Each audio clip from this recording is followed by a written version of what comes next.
এক মেয়ে তার বাবাকে একটা সুন্দর প্রশ্ন করল, আচ্ছা বাবা, আমাদের বাড়ির উঠোনে যে গাছটা আছে সেটাকে তুলে পাশের বাগানে লাগানো যায় না? তখন বাবা হেসে বলল, আরে বাবা, এটা 4 বছর পুরনো গাছ। এটা অন্য জায়গায় লাগালে সে সেখানে মানিয়ে নিতে পারবে না। তখন মেয়েটার চোখে জল চলে এলো এবং বলল, আচ্ছা বাবা, তোমার বাড়ির আঙিনায় তো একটা ছোট্ট চারা গাছ আছে, 20 বছর ধরে সেটাকে যত্ন করে রেখেছো। সেটাকে অন্য জায়গায় সে কি করে মানিয়ে নেবে বলো?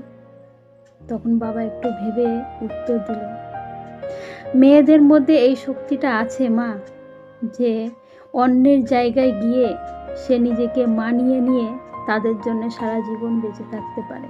ভগবান, সৃষ্টিকর্তা এই শক্তিটা তাদেরকে দিয়েছে বলে